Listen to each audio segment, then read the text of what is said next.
Hey everybody, and welcome back. Hopefully some of you are tuning in from yesterday when I posted part 1 of doing the swatch and a few little tiny tests that I like to do with them to help fill that page out.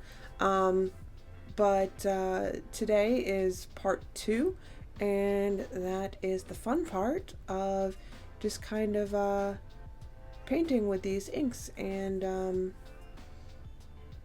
just testing them out and seeing how they handle, seeing what they're like, and yeah, let's get into it.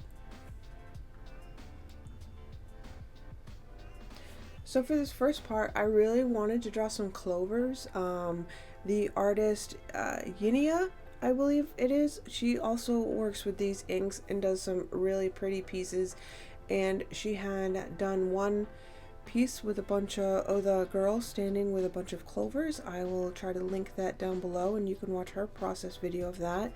But when I was planning to do this video and I saw those clovers and I really liked it and I just wanted to do some test clovers myself, so I added that into what I was planning. You know, one thing that I kind of thought was funny when it comes to doing these little sets of essentially a limited color palette and kind of wanting to incorporate things with those colors, how much I struggled to come up with things that were green but weren't all plants, which, I mean, as you can see, I'm doing these vines with some leaves. I did the clovers, I did a flower, and in a little bit you'll see that I did some trees and this plant. I really didn't want to do a bunch of like plant things, but at the same time I did, you know. I like drawing plants. Plants are pretty and nice, and yeah, I mean, we have greens, draw green things, and at the time the only thing that was really coming to mind with me, or for me, was plants. This is kind of my little mock attempt at drawing a chrysanthem. I think I said that right, not 100%. It's a flower I've kind of been wanting to draw, but very intimidated because it has so many petals. But it's something I want to practice and do a little bit more in the future. And in the top right there, you see I did some lily pads. It's one thing I like drawing, lily pads and water lilies, and because I have that turquoise color, which will make a great watercolor, I couldn't resist.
One thing I noticed while I was painting this, and more so as I am doing the voiceover for it, that I was really big into using that yellow-green as a background, and I think it's a really pretty color, and for things like these right now, for just super simple drawings that I'm doing, I really felt like it worked very well.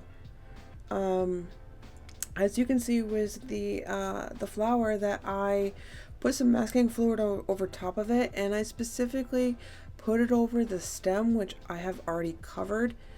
or sorry, colored painted. And I did that because I wanted to test out to see how it did, how the ink held up after having masking fluid painted on top of it. And when it came time to remove it, what would it do to the paper underneath? And at the top is doing kind of like using masking fluid to create water. Usually when I had been doing it with watercolor, I was painting the water, painting the dark spots, and then I came back over top of it with a white gouache. Whereas this, if I use the masking fluid, I can kind of take that little extra step out of it, but it does take a little bit more time because I do have to wait for the masking fluid to dry.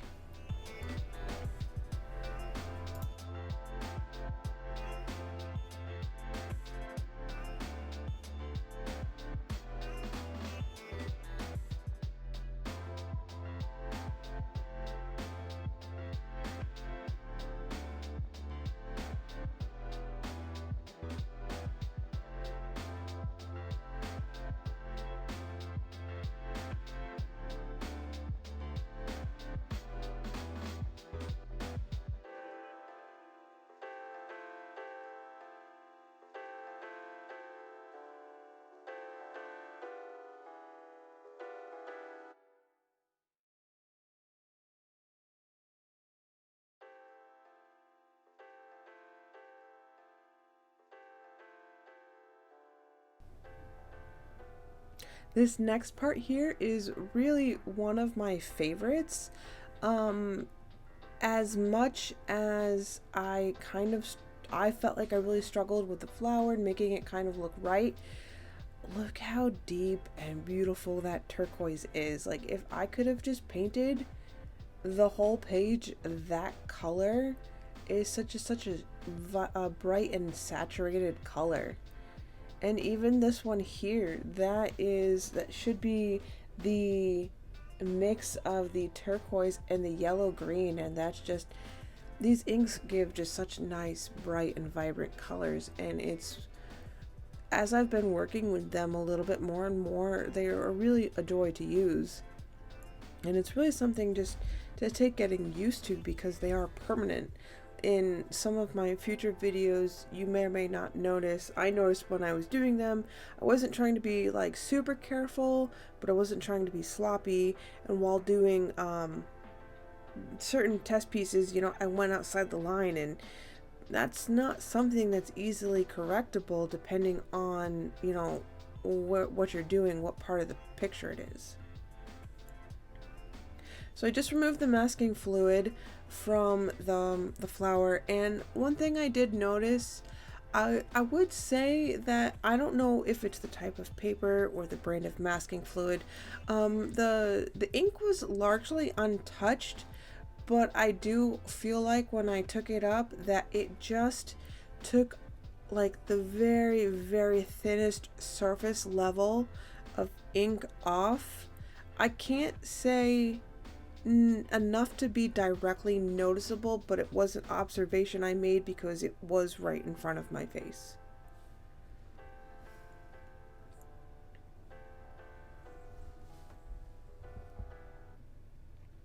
I added a few more trees to this corner here, and part of me kind of wishes I had left it alone. But it also felt very empty, and I felt the need to fill it in. But I don't know. Again, it's just playing around, so it's not anything important.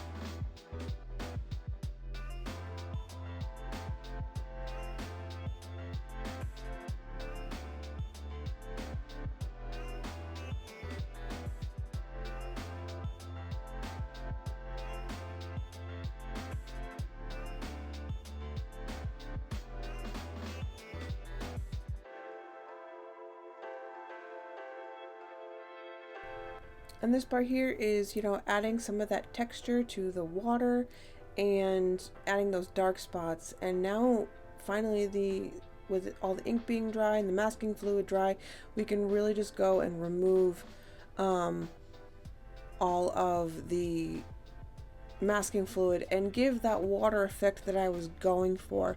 One thing I will say I noticed, I don't know if it's the brush I used to apply it, but it did not give me as smooth of lines as I was hoping for, but it still gave the look that I was going for. It still looks like water.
And here we are at the end. Here's just a look over of what these colors look like on their own, and the mixing and everything I did from the previous video, and just a little bit of a test to see how they work together, these colors on their own and just certain features of them.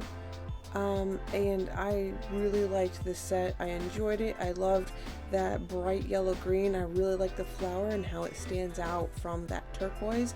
If that was kind of like a simple style you wanted to do, or you could do something more like Yinia and Heikala do.